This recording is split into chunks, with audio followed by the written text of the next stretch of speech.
Thinking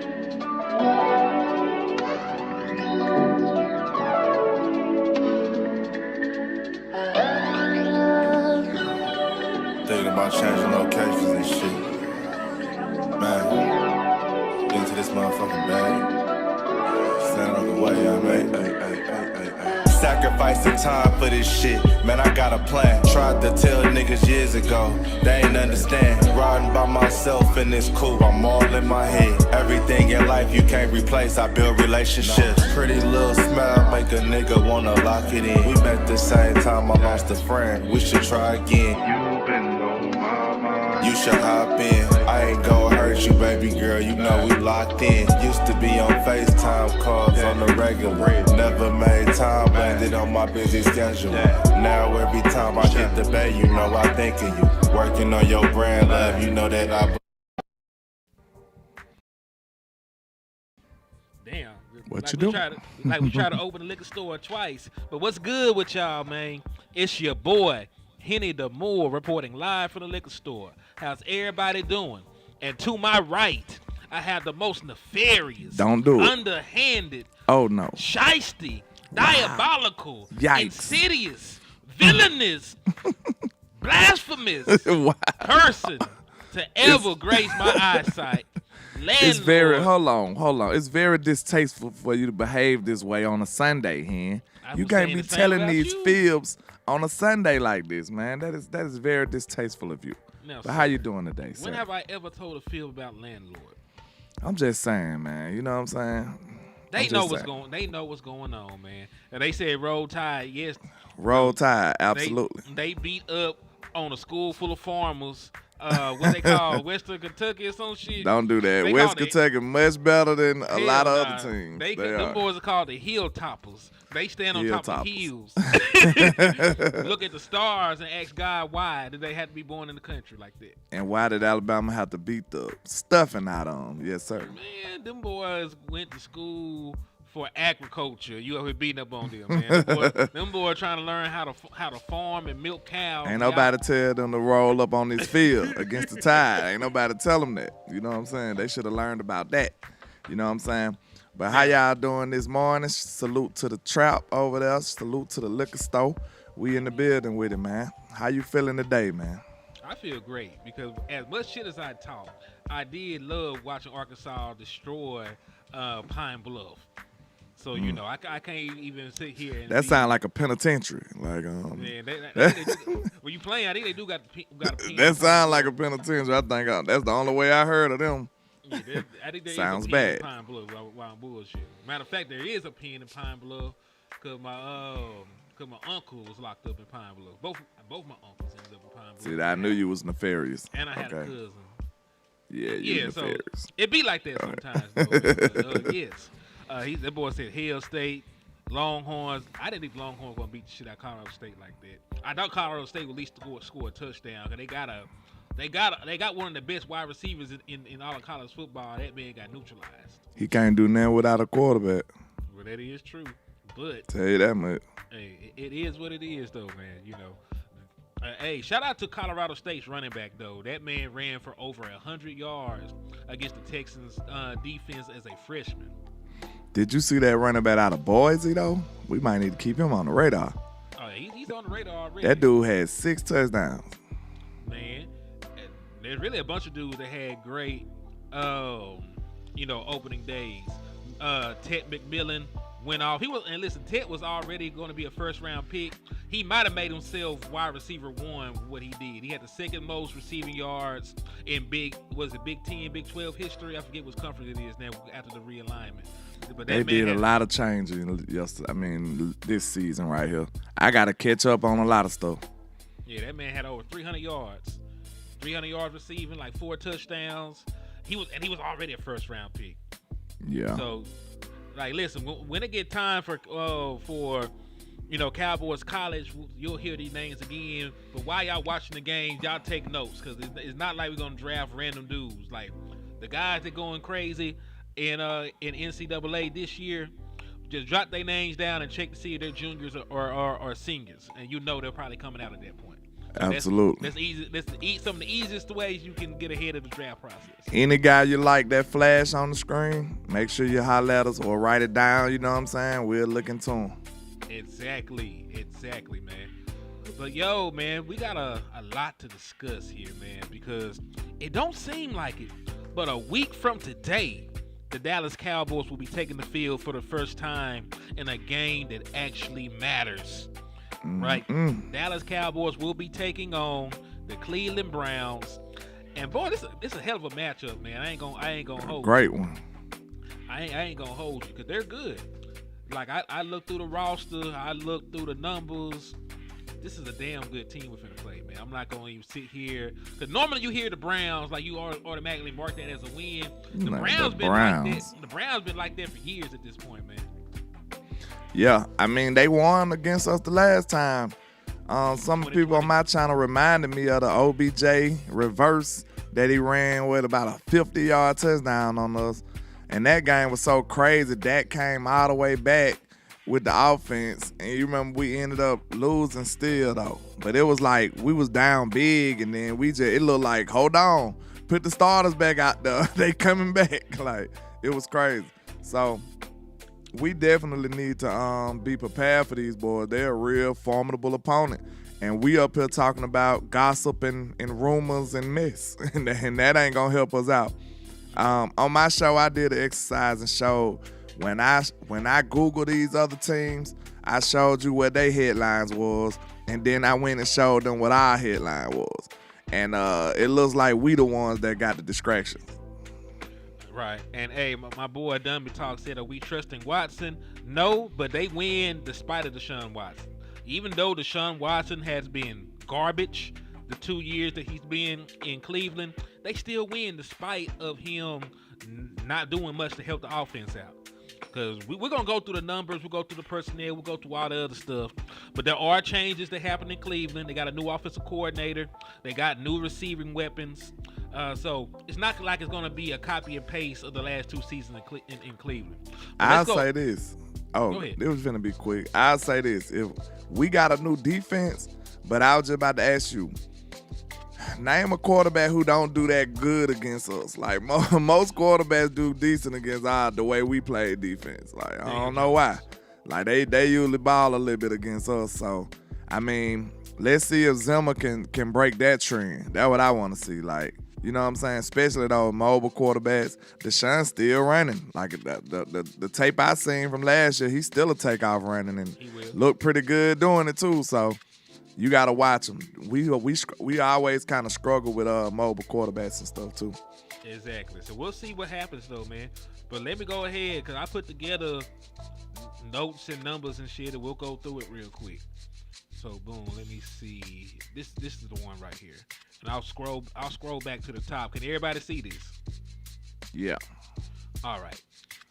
So this right here. Hold on. This right here are some numbers and statistics for the Dallas Cowboys versus Cleveland Browns game that will be played on Sunday. So let's just start with the offense and talk about what is new over there. So they had to fire that. I don't know that he got fired or he just went to greener pastures, but they lost their offensive coordinator for last year. This year, the offensive coordinator for the Cleveland Browns will be Ken Dorsey. If you're wondering who Ken Dorsey is, he was the guy that was scapegoated for Josh Allen throwing all those picks. Like they scapegoated him and they fired him mid-season last year, you know, and now he's their offensive coordinator, right? So he comes from that coaching tree, right? He's somebody that was under Brian Dable when he was still there. And pretty much his offense utilizes heavy RPO concepts, and they're also option route heavy. So think of Kellen Moore. Think of a Kellen Moore style offense where theoretically every time the offense goes out there, they can always be right.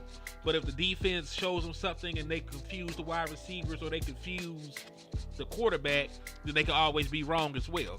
So it's a very tricky offense to stop. But once you got their number, like it's an offense you can neutralize. So it's his first year, right? It's his first year there. So it's gonna be some growing pains with their option route stuff. And I wonder is Deshaun Watson even used to that? I'm not sure, but I do also know another aspect of that will be the RPOs, and that is something That's that him. I know. That's something that we know for a fact that Deshaun Watson can do. Deshaun Watson can pull it. He can read it.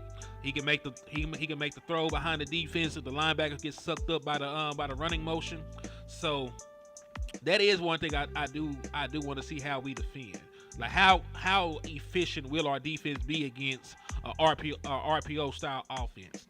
And that'll say a lot too, because I know that Kellen Moore is over there with the Eagles, but I still expect them to take all the RPO stuff away from Jalen Hurts. Like, I don't think he'll be the same quarterback if they did that. So I still expect to see plenty of teams try to utilize RPO against the Dallas Cowboys this upcoming season. Because this is going to be at least 3 games on the docket: the 2 Eagles games, this one, and we'll see what the Giants do, of course. True. So let's move along, man. Let's move along, because I can't say yay or nay, because it's going to be a new offensive coordinator against a new defensive coordinator. So those are straight up question marks. The one thing I will say though, as far as them go, I feel comfortable about him and his defense being sound. Like, he runs such a complex scheme to where you can't be guessing on them. You know what I'm saying? You got a responsibility and you got to do it. So when you sticking to your responsibility, you got to be watching and reading your keys. You know what I'm saying? You got to be heavy on them keys, because if you don't, now you done messed up the whole play, because you out of pocket. You ain't where you supposed to be. Hey, give me 1 second here. Go ahead, Kenfo. Do what you do. So while Landlord handles that, man. Oh yeah, the Raven game. I'm glad you brought that up, Trey Fargo. We know that, Deshaun Watson is gonna do what he do, man. I'm not Deshaun Watson, but we know that Lamar Jackson is gonna do what he do in the RPO game, and he'll keep it. He'll throw it out off those RPO looks. He'll hand it out to the running back. And listen, that's gonna be a damn hard offense to stop when we get to the Ravens game, because are you gonna stack the box to try to stop Derrick Henry, or are you gonna be concerned about giving up those pop passes in the RPO action? So that's gonna be a very trying game as well. Very trying game as well once we get to that Ravens game. Also, shout out, man, to, I think this is my guy, man. I think this is my guy on here on Cash App with the $4 donation, man. I think this is DC for Life Texas. So shout out to my boy DC for Life Texas for the Cash App, man. I appreciate you for your support, man. And hey, DC for Life Texas, salute to you for the member message. My boy has been a subscriber for 2 months. If y'all want to join in, get a membership in the liquor store, man, all you got to do is click on that $ in the chat, and you'll be able to do that. You'll be able to get a membership. But he wants to know what Landlord's Cash App is. It should be up on here. So let me take this down for 2 seconds so you can see my boy Cash App. Hold on. Yeah, Landlord Cash App is $ Landlord 723. So if you want to donate to my boy Landlord, hit the Cash App. It's $ Landlord 723. Matter of fact, y'all put it in the chat box just in case y'all missed it. $ Landlord 723. If y'all want to donate to my brother, and of course it's $ hitting the more if you want to donate to me. All right, so let me go ahead and pull this back up. Yeah, let me go ahead and pull this back up. All right. So speaking of the Browns offense, let's keep it 1,000. Like, statistically, they weren't great, right? Like there was like no aspect where they completely excelled in, right? Because we know that they had a multitude of backup quarterbacks rotating in and out. Deshaun Watson got injured. Nick Chubb got injured. So the numbers can be misleading. But I do believe them having an entire offseason to implement a new offense, them acquiring more pass catchers, and Jerome Ford getting all these reps with the first team will pay a positive dividend for their ability to move the football at least week 1. Like they've had a long time to game plan for the Dallas Cowboys and how they want to come out and attack us. So take these numbers with a grain of salt because it's going to be a slightly different system, slightly different personnel. But offensive rankings last year, they were the 16th ranked offense. They only mustered up 5,710 yards of total offense, which will have them ranked right at 16th in the National Football League. So we're going to see a lot better offenses, but it being new, it being an offense that we have not seen, you know what I'm saying? It's going to be hard. Also, shout out to Darren Posey for becoming a member. My boy became a Patron level member in the liquor store, man. So we in here getting drunk in the liquor store. If you want to become a member, get access to, you know, exclusive emojis, get access to early content and exclusive content. All you gotta do is get a membership, man. We'll keep dropping and keep making stuff great, man. Thompson said that's a fire-ass instrumental. Man, it's just the default one at that, man. But hey, they be sliding on here.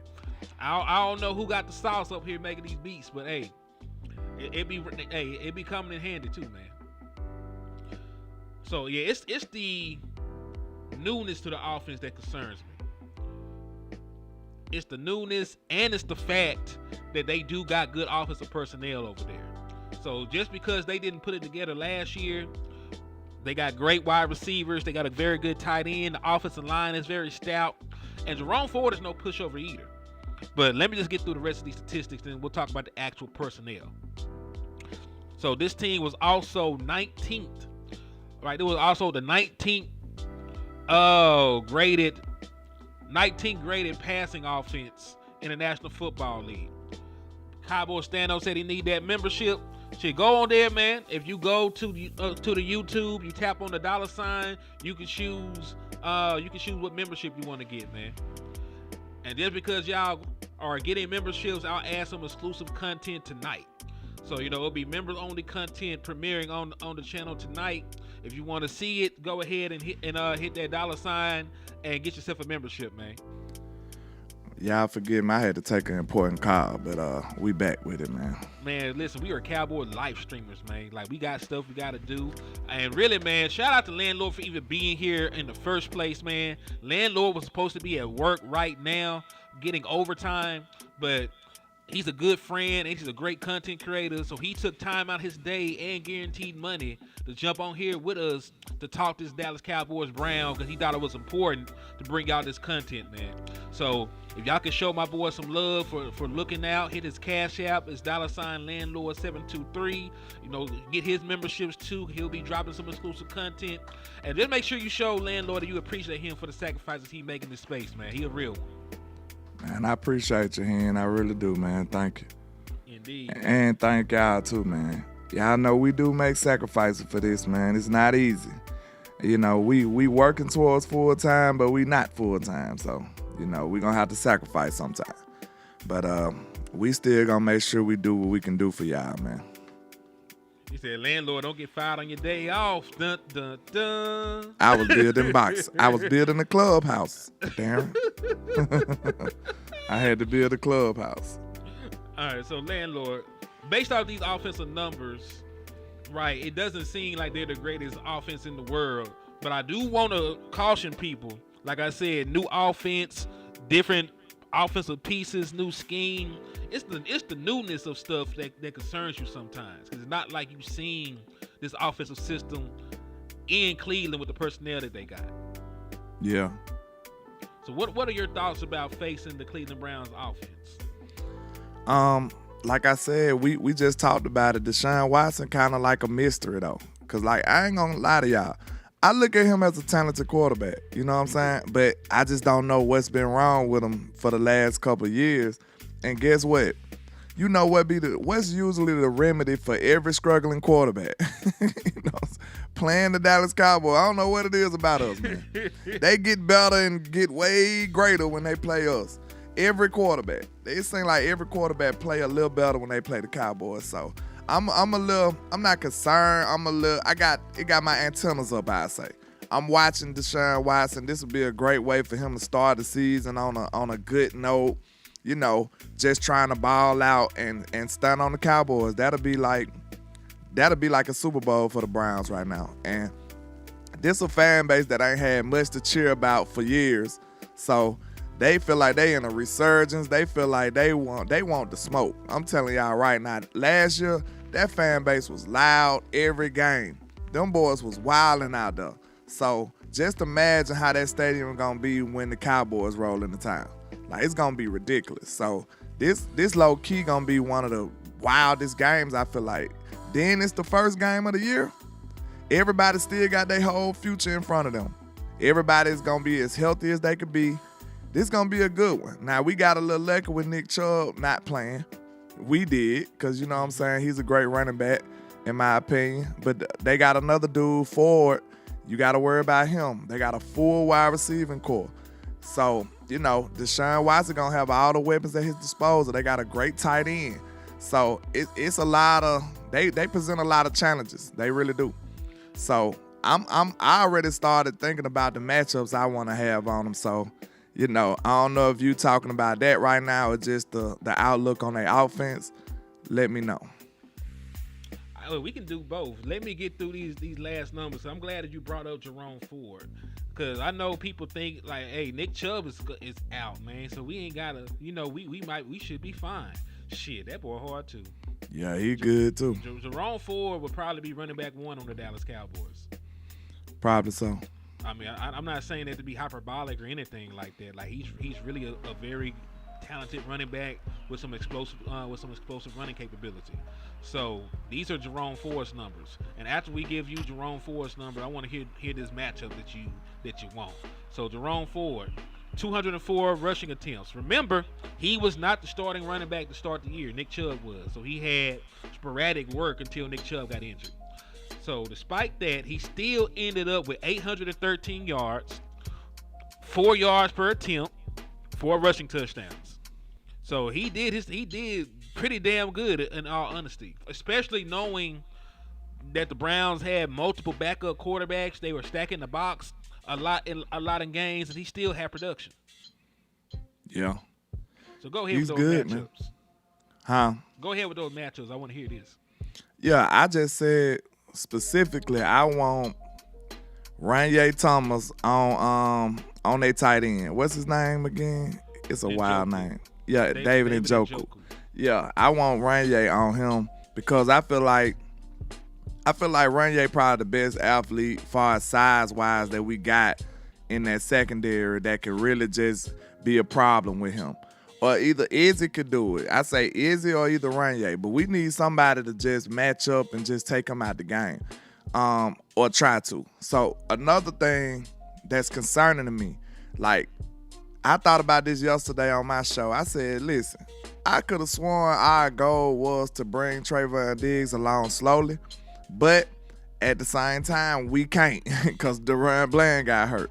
So now, look, game 1, I don't really want to see too many other people on Amari Cooper. I feel like Cooper will make a highlight reel on a lot of our other DBs, and that's just him. We know how he is. He was a Cowboy. The dude is superior when it comes to route running, releases, stems, all the stuff to be a wide receiver. He's like that. So I don't know if I want to see Ricky Carson going up against him. I don't know if I want to see Jordan Lewis going up against Amari Cooper. I think we might have to try to see if Diggs can shadow him already, like out the gate. He might have to shadow Amari Cooper for our best interest. What you think about that? I mean, listen, because they got a multitude of great wide receivers, right? So I'm really not comfortable putting a rookie on a veteran wide receiver any damn way without help. But I definitely would want my best corner to play their best wide receiver, and that would be Trayvon Diggs for us and Amari Cooper for them. So that's very sound, because I don't want to leave a guy out there. His first NFL reps is Amari Cooper putting double moves on your ass. You know what I'm saying? Like, we know how you get down as a route runner. And, hold on here. Give me 1 second. I think this is the real Mark Holmes in the building right now, man. So salute to Mark Holmes, man. We appreciate you for stopping by, man. What's happening with you? I got to meet Mark out there at Camp, man. He's a great dude, man. Y'all make sure y'all go support his channel, too. I know if you don't know who Mark Holmes is, you must have been under the cave for like, what, about 10 years now? So, yeah, y'all make sure y'all go tap into Mark Holmes. All right, salute to Mark Holmes, man. It was really him this time. This the real Mark Holmes. I see a check by his name, so that's the real one. Okay. Well, good to have you in the liquor store and in the trap, man. So glad to have you over here, brother. You know you ain't big enough until you got people impersonating you. So I ain't made it to that level yet. We got some work to do, Hen. Yeah, at all. Like if Henny said something in your chat box, it's really Henny. It's really me. You know what I'm saying? Yeah, we got some work to do. That's all that means. Indeed. But man, listen. And James Gary, it's not overpraising a team if it's true. If this team was sorry and we could beat this team by 21 points easily, I would say that. But this team is very talented. You know, they pose a litany of issues for the Dallas Cowboys schematically and personnel wise. So, you know, I just gotta tell the truth. You know, we got to tell the truth. I don't believe it's overpraising if what I'm saying about the team is true. You know, man, we gonna give unbiased analysis, bro. And like, if you can't handle that, I mean, it is what it is. You want us to lie to you? Oh, Amari Cooper don't know how to run routes. That's what you want us to say? Come on, man. We football fans first. When we giving our analysis, we gonna tell you exactly what we feel and what we know from watching film and watching these dudes. They are not sorry at all. They got a great talent. They got some great talent over here. Now, is that talent gonna manifest into beating the Cowboys? I don't think so, but I'm just telling you what they got to offer. Exactly. Yeah. It's not vitriol or anything like that, my brother. You know, I just gotta be honest. Like, if they were scrubs, I would say they were scrubs. Okay, time out. This is a great way to do it.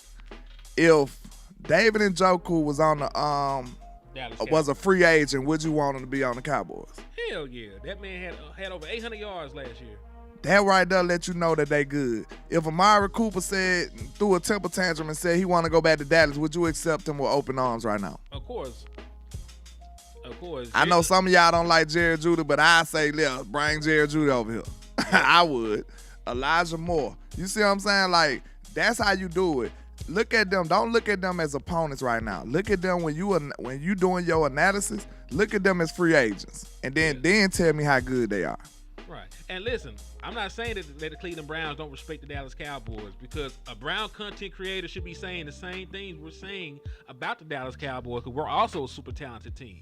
But, exactly. You know, we're just talking about them because we see this team once every 4 years. So that's why we definitely got to go into deep breakdowns about these teams when we play them, because we don't see this team on a regular basis. We all know every single player in the NFC East, you know, like it's the back of our hand. We can just name them off, rattle them off, right? We don't really have that luxury with a team like the Browns. Like, you got to really deep dive, and when you look at them, you know, with a fine-tooth comb, like, they're great. Like, look at these names on here. Amari Cooper, Jerry Jeudy, former first rounder. If I'm not mistaken, Elijah Moore was also a former first rounder. David Njoku, who had almost 900 yards receiving last year at the tight end spot. So they're good. You know what I'm saying? Exactly. They're good. So we're just talking about how can we stop all these good players? How can we come out on top playing against guys like this? You know, that's really the thought process when we talk about these people. If you too biased to say who good or who bad, how you gonna be able to attack them? How you gonna be able to prepare for them? You know what I'm saying? We just telling you they best players and who we got to deal with. You know what I'm saying? We got to deal with these dudes. But like we said, it all depends on how good or bad Deshaun Watson playing, to me, because he got some weapons now. Yeah, he got great weapons, and like I said, it's gonna be a new offensive scheme for him. So, you know, it is what it is. But we can't sit here and lie like this ain't a cold wide receiving core. If Dak Prescott had this exact same receiving core, y'all be saying we're going to win a Super Bowl. Yeah, especially with a tight end like that, too. Like, all they pass catches are good. Yeah, if Dak Prescott had a Nick Chubb, I know he's not playing, but if Dak Prescott had a Nick Chubb, Amari, Jerry Jeudy, Elijah Moore, and David Njoku, like, we beat the favorites in the NFC. Shout out to Demetrius. I feel the same way, but I'm looking at it like, you know, The only reason I feel confident about it because I got Trayvon Diggs.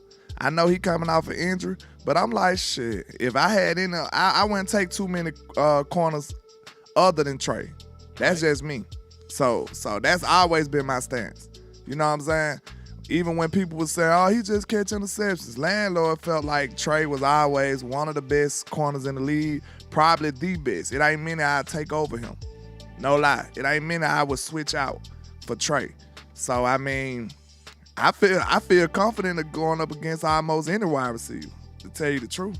Indeed. Also, shout out to the original people for the $4 Cash App, man. I appreciate you for the love and respect, my brother.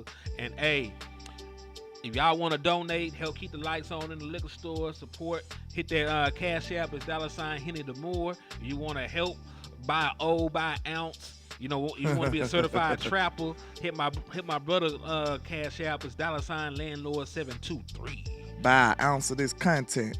Yeah. Shout out to JW with the $4 Cash App as well, and original people, man. We appreciate y'all for y'all continued support, man. You know appreciate who JW is, don't you? Who? DC for Life, Texas. Let's go. Oh, okay. That's that's the pelt rally. His Cash App be pelt rallies. Yeah, I be ready to go suit up after that. But yeah, we appreciate y'all. Also, I never once said the Browns would beat us. Like, I'm always going to pick the Dallas Cowboys, and the reason we do this is so we can find the easiest path to victory. Yeah. All right, so let's continue, dog. Let's continue on. So, listen, they got great. But, we were talking about Deshaun Watson. See, y'all be arguing with us. We were getting to the points about the quarterback not playing well. Now, I talked good about everybody else, and I'm finna drag Deshaun Watson for about 30 minutes. You see what happened when you could just wait? Wait. See, what it is it's a proper representation that we talking about what happened, the truth. Like, that's all. If Deshaun was out here playing like that, we'll be like, hey, we got to watch this dude. You know what I'm saying? But he's not, so we finna tell you the truth about him. Exactly. Thank you. That's all you wanted. Just give us a chance to get to the negative shit. Like, there's no team without flaws. Every team has a chink in the armor, so to speak. Facts. Even the championship teams. So, these are Deshaun Watson's numbers. He's only played 12 games with the Cleveland Browns over 2 years. And in those 12 games, he was better off not playing. He had a passer rating of 81.7. If you want to know anything under a 90, really is atrocious. 14 passing touchdowns, 9 interceptions. He has not completed 60% of his passes. Last year was his highest with the Browns. He completed about like 61%. The year before that, he only completed like 57%. So he's not completing a high percentage of his passes. Got a bad passer rating. And he's taken 37 sacks in 12 games. So that's really over 3 sacks a game that Deshaun Watson is taking. And a lot of them are his fault because they got a great offensive line. A lot of these sacks that Deshaun Watson is taking is because he's running into pressure, trying to extend plays and do a little bit too much outside of the structure of the actual play. Like, he holds the ball. He holds the ball a lot. And he it seems like he ain't got too much pocket awareness or something. Cause like you'll see the pocket collapsing and closing down on him, but he be still there patting the ball. Now, when you think about that, if he's holding the ball like that, it's a couple of things you might be concerned about. Like, is he not confident in what he's seeing? You see what I'm saying? Is he seeing the field well enough? Or is he confident in his throws enough? So those are two things that is kind of concerning. And shout out to Miss Regina Green with the $10 Cash App. I appreciate you, man. Salute to Miss Regina Green, and appreciate you for sending the Cash App yesterday. I really appreciated that. Appreciate you. You a real one. So yeah, man. So Deshaun Watson has not been great passing the football, but like we mentioned earlier to start the show, the one thing you should be concerned about with Deshaun is his legs, because I'm not sure if it's going to be a staple in this new offense, but they did design some quarterback keepers last year. Like, matter of fact, because I knew we were playing the Browns. I went back and watched the condensed game with the Browns home opener where they beat the shit out of Joe Burrow and the Bengals. In Cincinnati, I watched that game too. Yeah, Like, dog, like they called up a quarterback keeper with an escort, meaning they brought a guy in motion to be a lead blocker for Deshaun Watson, and he pretty much skipped into the end zone. Like he's Did still you hear athletic how as that hell. crowd was, bro? Bro, it's deafening. That crowd was lit. This is what I'm like, bro. We got to be ready, bro. Don't go in there and think they finna roll over. That's not what's finna happen. I just want my team to match the energy. I'm not sitting up here saying, got the heebie-jeebies when I think about the Browns. No, I just want my team to be ready and prepared. Go in there and beat the stuffing out of these boys like they deserve. That's all. Yeah, shout out to Amp, man. Man, we Amp gotta in do the some more building. content, bro. Tap in, man. But yeah, like, listen, Deshaun Watson has had some highlights. He had some highs, he had some lows over there. It's not like he's being piss poor the entire time there. Let me take this call real quick, though, man. I need you to go ahead and cook up. Okay. Yeah. It seemed like since he left the Texans, he just been, not as good. You know what I'm saying? And like I said, from college, he got my respect. So, after you beat my team repeatedly, I got to put a little respect on your name. I'm sorry. But he played decent in the Texans. You remember, it was a time, very strange time, when people looked at Deshaun as better than Dak. You ain't been hearing those type of, predictions and those type of takes no more, have you? People just silently creep back away in the bushes when they realize that they was wrong about Dak Prescott once again. It's so many people that just can't wait to throw people ahead of Dak Prescott. It'd be ridiculous. It's people already saying that CJ Stroud is better than Dak. I don't know what Dak has done to the mainstream media to get so disrespected on a consistent basis. It's just ridiculous. Like I said, I'm not here to stand for Dak Prescott, but I'm just here to fight for what's right and wrong. And this is a guy who you've seen perform on a consistent basis for years at a top tier level. And then you got a guy who come in and say, you got a guy that come in for 1 year and you just catapult him over a consistent guy for years. I fight for right and wrong, man. I won't stand for no disrespect to no players if it's not warranted. So, we just got to call a spade a spade. That's ridiculous. But I can't wait to see how Deshaun come out this year, man, because like I said, if you want to ball in front of anybody, if you want to ball in front of any fan base, it's going to be the Cowboys, and these boys going to be ready for it. So we got to be prepared. I just want to come in there and match their energy. Now, one thing I will say about Deshaun Watson, Mike Zimmer and his scheme might give him some problems. With this being a first-year offense, they got to work out the kinks. It's going to be a little growing pains with a new scheme, and vice versa for us on the defense. But I think Zim got this defense ready. Some telling me that this defense gonna hit the ground running, and it's gonna be only from a football IQ type standpoint. Like, I feel like Zim is gonna have these boys sound and prepared. Like, you won't see all these blown coverages like we usually see. You won't see stuff like that. So I just think we're gonna be ready on the defense, and some of those disguises that we do could give Deshaun Watson some trouble, and we could catch a couple of picks off of him. And then, we're going to rock out. You start giving the Cowboys turnovers, you in trouble. We going to cook. I agree. And listen, hopefully that is the case. Like I said, their offense is a question mark, and we haven't seen it. Our defense is a question mark, and we haven't seen it in a live game. But what we have seen in preseason should make y'all feel a little bit more confident in Zim since he's been here. Because we seen some great stuff. Like, we seen our guys pretty much shut down the starting offense for the Las Vegas Raiders. We didn't even have our starters in.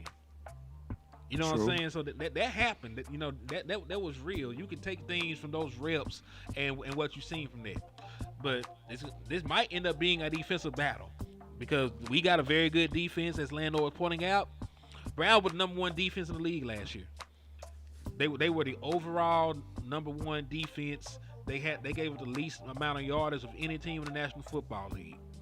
They were the number one ranked pass defense, and they were the number 11 ranked run defense. So, in all honesty, they were pretty solid in every aspect. Now, you could make the argument, right, that the run defense numbers aren't, as great face value because their defense didn't play a lot of snaps because of the style of offense they played. There was a very run heavy team. Even there was a very run heavy team. Even with Nick Chubb missing time, this team still had the 4th most rushing attempts in the National Football League. So for reference, they ran the ball more than the 49ers did.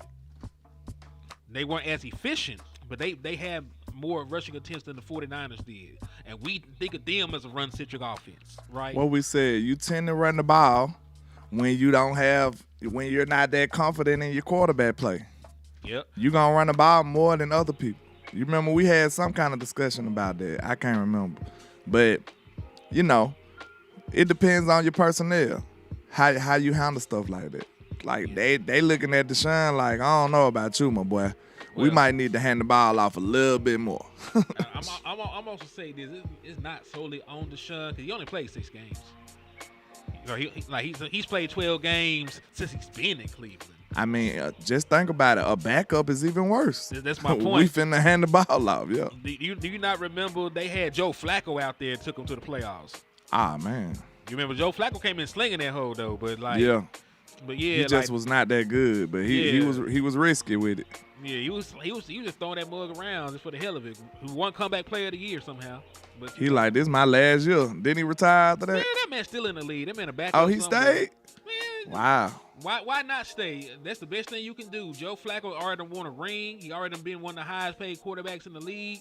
He came in for a couple games and won an award. That man just sitting back making money right now. True. Matter of fact, he's the backup quarterback for the Colts, who got a quarterback that was just coming off of season-ending injury. Richards. Yeah, so like Richards. Yeah, he might play again. That we're talking about it. Now you really think about it. If you don't know if he's injury prone or not, he might be back out there, bud. Facts. So he got because dude got hurt like what the first 2-3 games. He was off to a decent start too. Yeah, like he the Colts quarterback. Yeah, he was doing pretty good. Still got to improve as a passer because he's a very young guy. He was running all around the field. Yeah, but that's how he got hurt. Yeah, but hey, they knew who he was when they drafted him. Like nobody looked at Anthony Richardson's Florida tape and said, "Man, this is one of the best passes I ever seen." No, you saw this dude had a big ass arm. You saw he was a super athlete, and you probably thought you could mold him into one of these quarterbacks that can develop into a passer down the line. But they didn't draft that man based off his pinpoint accuracy. They based this man off of physical attributes. You know what I'm saying? Hey man, we looking a little behind on the likes, man. We got 113 on my side, 76 likes, man. Let's get to at least 100 likes. 16 of y'all can say screw it, you know what I'm saying? But at least let's get to 100 likes if y'all don't mind. Help your boy out. We got to beat up this algorithm. And hey, man, y'all just seen he and told you I supposed to been at work, so the production of this show I had nothing to do with. All the numbers, all the research, that goes to HTM Sports. So y'all make sure y'all give him some support, man. Y'all make sure y'all look out. Go over there and hit his cash app and do stuff like that, man, because this was all his show right here. I just came and gave some commentary, and you know what I'm saying? He needed me to rock out. I came to rock out with him. But y'all make sure y'all support, man, for real. We appreciate y'all. Indeed. Appreciate that too, man. Hey, it take a little time to put the numbers together, man. But I think it's worth it, man, to get an overall picture because I never like giving lazy analysis about a team. That team sucks. We're gonna go out there and do this, go out there and do that. I want to know the real. Don't tell me everything's fine and I got cancer. You know what I'm saying? Like, let me know what the proper prognosis is so I can go out here and try to fight for my life. Yeah, right? So I can live my life right. You know what I'm saying? Yeah. Like, hey, I can get my ducks in a row at least. Good Lord. I can figure something out. Just don't tell me an easy lie. I prefer a hard truth over an easy lie anytime. Bars. Yeah, man. So, but speaking of this defense again, man. So just so you know, this is a 4-3 base defense that the Cleveland Browns got. Matter of fact, I think I got a little graphic together. Oof, it didn't load in. I should have did better. All right, but they're a 4-3 base defense. We already know who's on the front. They got Myles Garrett, right? Reigning Defensive Player of the Year on one side. They got Zadarius Smith. If that name sounds familiar to you, he used to be one of the primary pass rushers With the Vikings. For the Green Bay Packers before that, then the Vikings. Yeah. Yeah, so like he's a veteran edge rusher who's had success against the Dallas Cowboys before. Then you think about their defensive tackles who are not scrubs. You remember you wanted Shelby Harris? Yeah. He over there. See that? Do you remember what's my boy name? Tomlinson. You remember Tomlinson? Yeah. He over there. See that? They got a real defensive line too. Real defensive line, real secondary. They got one of the best secondaries in the league. Like the Dallas Cowboys got one of the best secondaries in the league. I know I wanted to draft Grant Delpit. I know he had dealt with some injuries coming out, but that dude was a great talent.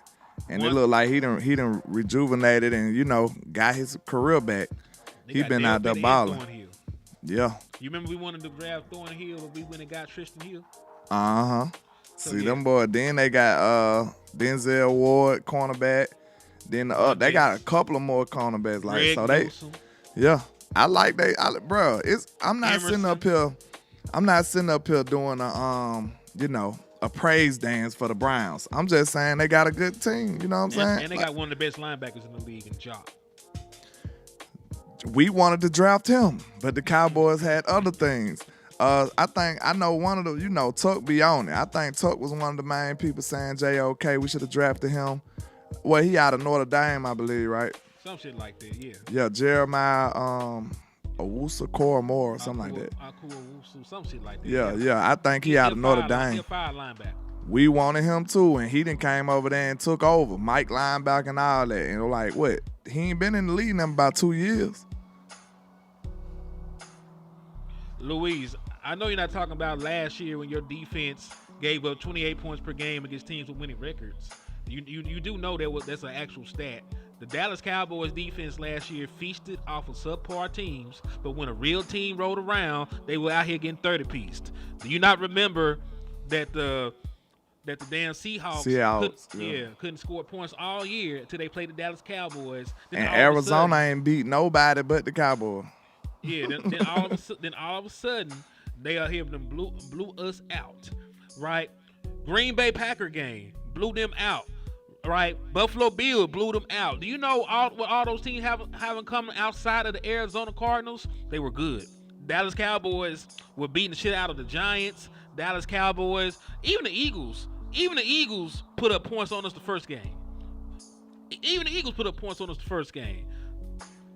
Yeah, you had a top 5 defense on paper. What does it matter if you got a top 5 defense on paper if they get folded by every team with a post? You don't play weak teams in the playoffs. If you only can stop teams that are subpar, not playoff caliber, then why the hell did you think they were gonna hold up in the playoffs? That's why I came on this show to talk about my concerns. Like when I did the show with Landlord and Boss, and I'll give y'all my concerns about the Packers. Right, and how this team didn't handle motion well, or teams with winning records. Like, y'all didn't listen to me. So I don't need y'all to sit here and act like last year defense didn't do shit in the playoffs last year for y'all to say that. Even without the Dak Prescott interceptions, this team gave up over 30 points at home. Allowed a player to be the most wide open in the NFL all year. I'm not gonna excuse the interceptions. I ain't saying you doing it for Dak. I'm talking about for the defense. Because I seen other teams give up interceptions and didn't give up no points. Like, interceptions. Now, one of them was Dak, and he just got a pick 6. But the other one, you was able to stop him.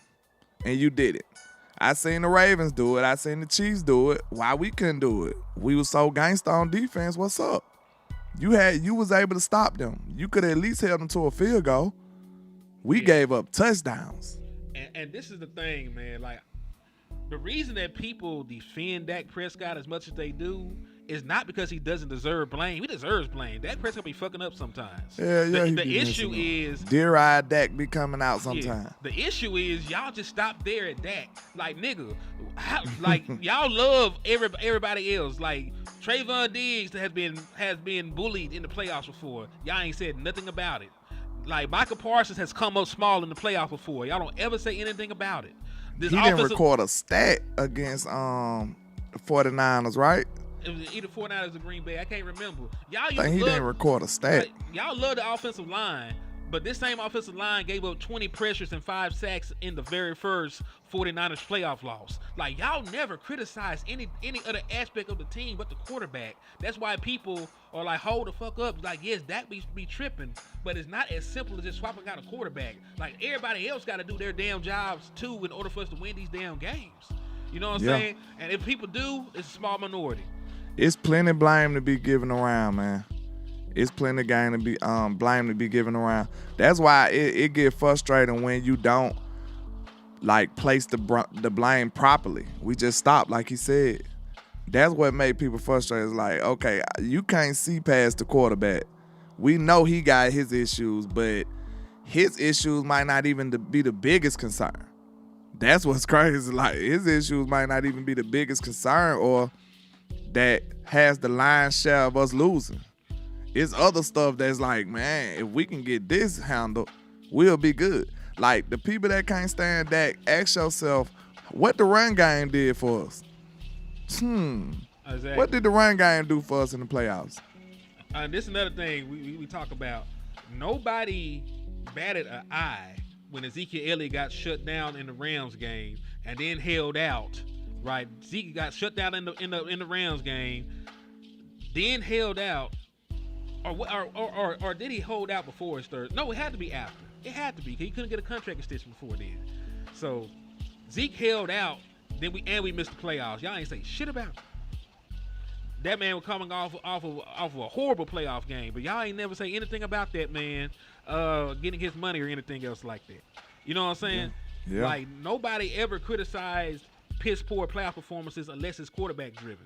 And this is not even on the Dak Prescott thing, because y'all did the same thing with Tony Romo and the shit was unfair. And we're still having the same playoff issues with a different quarterback. And if you were to swap out Dak Prescott, y'all would do the same thing. Y'all would crucify the next quarterback we have and disregard everything else going on around the goddamn team. And we need to be better fans than that. I could have sworn that new media has been one of the catalysts of helping us understand the game in a deeper, you know what I'm saying, from a deeper standpoint. Like, surface level people gonna just go straight to the quarterback. I understand that. But a lot of y'all watch enough good content out here in the space to realize that it's deeper than the quarterback, man. The quarterback is one cog to this machine. You know what I'm saying? And he's an important one. You know what I'm saying? We talking about a car, you might say the quarterback the engine. But what the hell the engine gonna do without a transmission? What the hell the engine gonna do without, you know what I'm saying, without oil in it? You need stuff to go with the engine. It's the most important, but you still, what the hell the engine gonna do if the battery dead? You ain't gonna be able to go nowhere. So everybody needs their own parts to make this work. We need everything to go right. The smallest detail could be off and now the car's not working. You might blow a fuse. Your engine performing greatly, but you blew a fuse, now you stuck, you stranded, you don't know what's wrong with it. Like, it's simple stuff like that. That's a good analogy for a football team. It's a lot of big pieces, but the small pieces are just important to the grand scheme of things. You see what I'm saying? The engine could be perfectly fine, but it's other things in the car that's messing you up. That's all I'm saying. So don't just be looking at the engine thinking that it's the end all be all when you need everything else. Facts. And listen, like, don't just look at the scoreboard. Like, we held them to this many points. How many penalties did the defense give up that kept drives going and ate up time of possession and took away opportunities for the offense? Like how many rushing yards did that defense give up in the first 49ers game? Like 170 on the ground. Like, come on now. Like, this defense have been ran off the field so many times. 170 here, damn near 300 here, damn near 200 here. Like, come on now.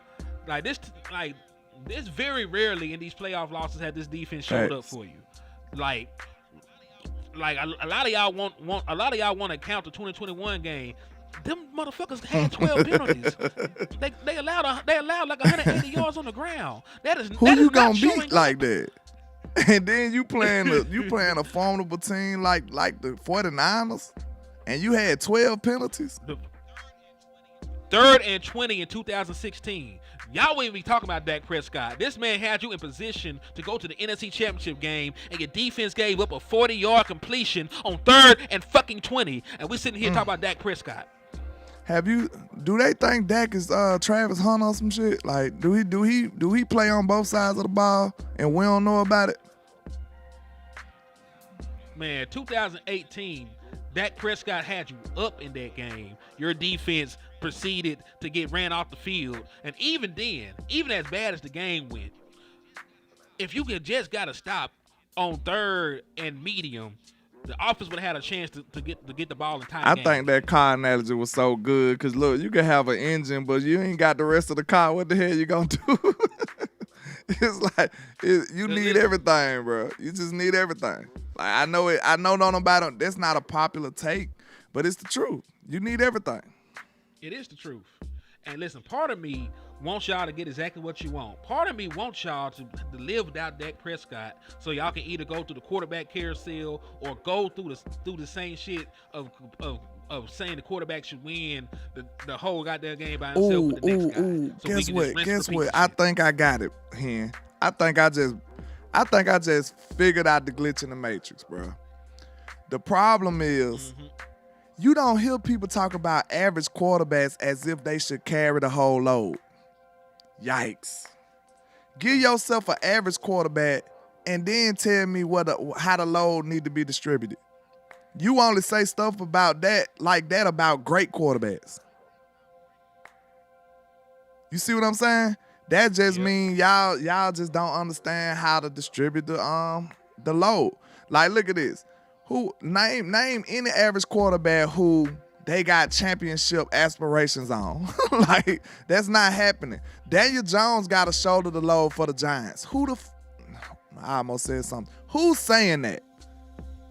Who's saying that Daniel Jones got to take the New York Giants to the Super Bowl or else? Who is saying that?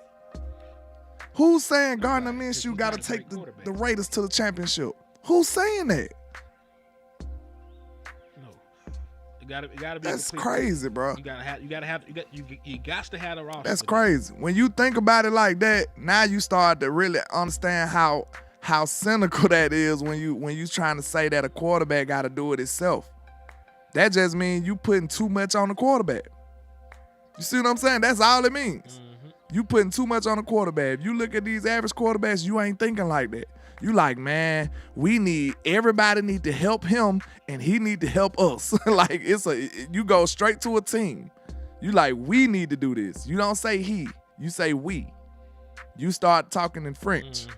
You see what I'm saying? Oui. Indeed, man. But yeah, that's the only thing, man, because I didn't want to get sidetracked, but we got to have honest conversations about the makeup of our team and why we lose. Because we can't just keep blaming the quarterback for 30 fucking years. Because remember, we got a damn near 30-year drought. It can't always be the damn quarterback. Facts. It wasn't always Romo. It wasn't always Romo why we lost. It ain't always been Dak why we lost. Could they play better in spots? Sure.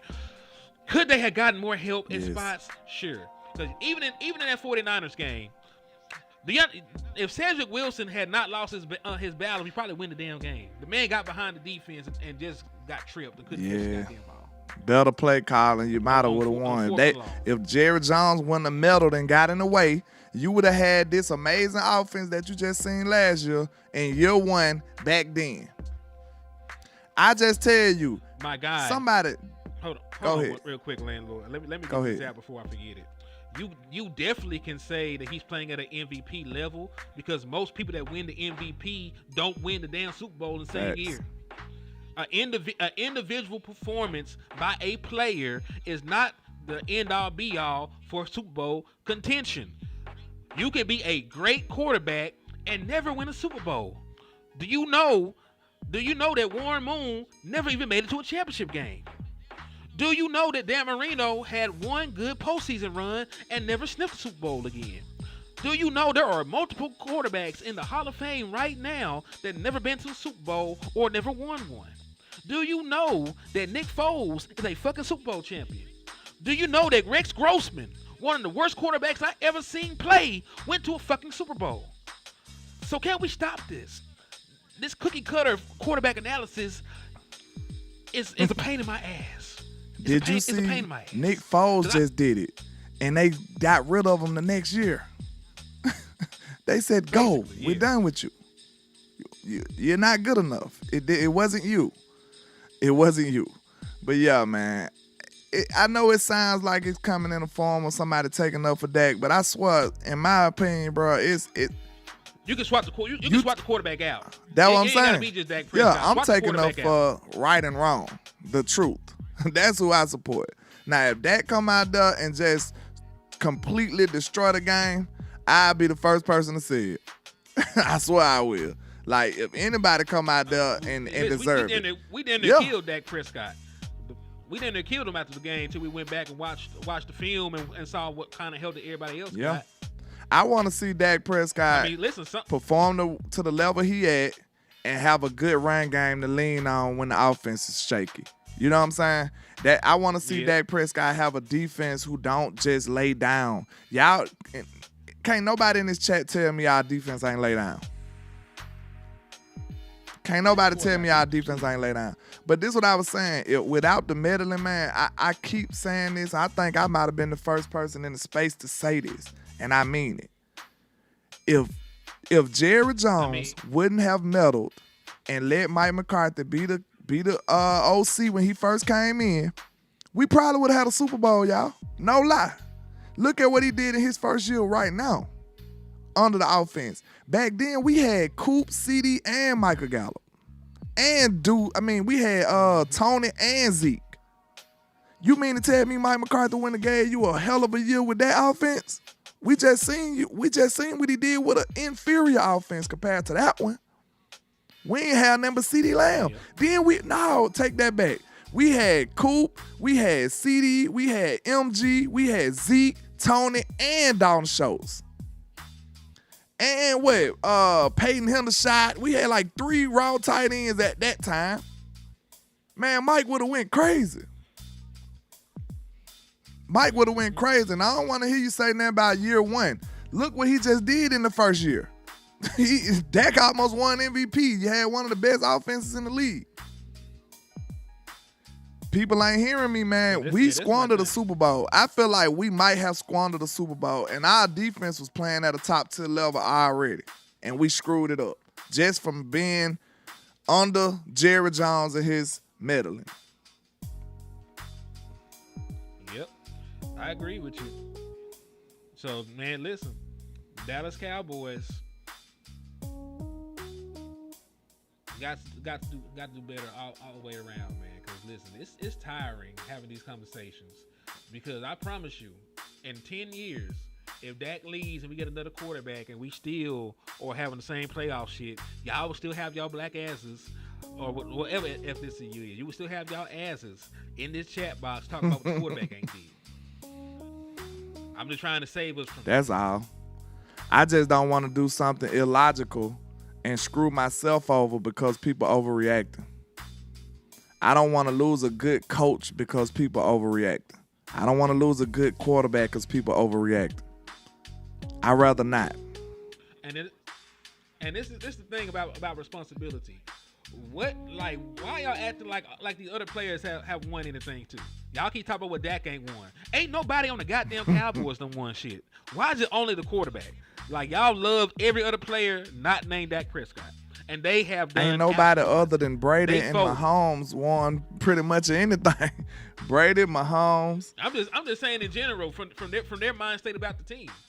Like is it not a team game? Cause y'all tell me that Dak got this and got that and got this. Okay, if he got all that, why them niggas ain't show up either?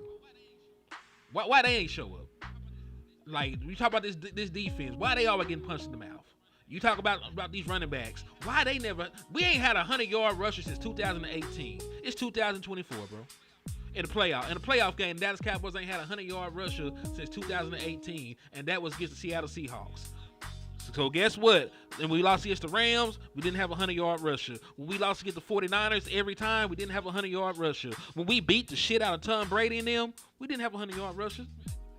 So it's really the passing game or bust because you really ain't generated much out of your rushing attack in years. Literally in years in these win or go home situations, you've had a one-dimensional offense, and that is facts. Facts.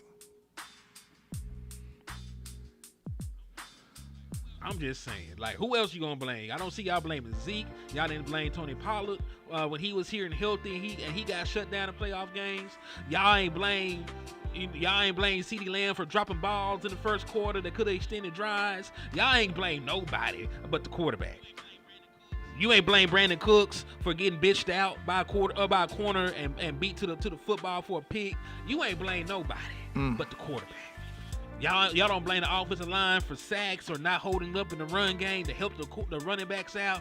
Y'all don't blame nobody but the quarterbacks. So I hope y'all get what the fuck y'all want. I hope y'all get a mediocre ass quarterback. I hope you niggas get Trey Lance for 2 years. Don't do that. That's what I hope you niggas. Nah, fuck that. That is exactly what I hope y'all get. I hope you get Trey Lance for 2 to 3 years, and let's see how that shit plays out. Just I wish there was a way y'all could do that and I didn't have to do it. You know what I'm saying? I wish we could pull that experiment off and let y'all have it, and then I still have what I want. You know what I'm saying? Because I'm good on that. Like, I ain't trying to go through misery for no reason. I'm sorry. That's just not what I'm on. We know what the misery is. But this is a good defense, though, bro. This is a good defense. It's a great defense. If I could take this down there, I'd have been through most of the numbers, bro. I'd have been through most of the numbers. So, keys to victory from seeing the numbers that you got. You know what I'm saying? From seeing the numbers that you got right here. What are your keys to victories against the Cleveland Browns? I also want to throw this out here. They only allowed 13 points per game at the crib. See, we're going to have to just be confident in our defense. I just feel like, our offense. I feel like, the one they hate the most, Dak Prescott, and his offense going to go out there and do what they can do. And I feel like I'm still confident in this offense, man. I am. Like, I'm confident. I feel like Dak going to go in there and ball out. I feel like CD going to go in there and ball out. I feel like the O-line should hold their own. Not too sure about Guyton. I feel confident in him, but that's the defensive player of the year over there. So, anybody should be concerned about him. If you're not, I was going to say, even if he's not going up against Myles Garrett, he ain't. Not no hope. So, my offensive line got the most question marks, but I did see them do well. I did see some things that gave me confidence in them. Like Cooper Beebe, he got his snaps right. He was actually being a force in the middle of that O-line, so that was a good thing. I see him being able to pull better. I see him being able to down block better, like better than what we had last year in Tyler Biadasz. I see improvements there. But at the same time, like I said, this is a young line that's going to have to gel. And we talking about quarterbacks. I feel good about the line because of the level of quarterback play I got. I feel like Dak can navigate that, especially give them time to get they act together. You know what I'm saying? I feel like Dak is able to do that. And this should go without saying. Mike McCarthy should have Hunter Lipke or my boy Jake Ferguson chipping Myles Garrett at least for the first half. You know what I'm saying? Get him frustrated or run away from him or run at him. You know what I'm saying? Make him play the run game. And that might help neutralize him. That might help neutralize him right there if we run at him and get some chip blocks on him to kind of beat them down. You know what I'm saying? Break them down a little bit, because we don't want to just drop back and pass all day either. You know what I'm saying? We want to stress him out. We don't want him to be fresh all game. You know what I'm saying? We want to have him with some bumps and bruises. So if we can neutralize Myles Garrett, I feel great about my chances against this team. I don't feel, just like we feel good about Denzel Ward, I'm sure they feel good about him. I feel even greater about CeeDee Lamb. So, you see what I'm saying? I like that. And I actually think it'll be Greg Newsome against him and CeeDee Lamb. Yeah, I think CeeDee going to be all over the field like he been. You know what I'm saying? So it's like, I look at it like, of course, we can acknowledge them to be good players, but that ain't got nothing to do with our players. Our players are better for some of them. Some of my players I feel better about, and I feel like I like my chances still. You know what I'm saying? And, of course, I'm taking the Cowboys. I feel like we're going to go in there and win. It's just going to be a rough game. And I don't want people to overlook this game because this is a formidable opponent. That's why I'm ringing the alarms I'm letting off the sirens so y'all can realize that, hey, they're not going to lay down, and we shouldn't go in there and think they is. The Doodoo Browns, yeah, they a real team now, and they fan base is going to represent, and they going to be there, and we need to be ready. Because, man, listen, they're not hoes. I'm not going to sit here. Listen, if it was the Giants, I'll talk to y'all about how good I felt about this. We going to beat them by 40. Game. We'll tell you.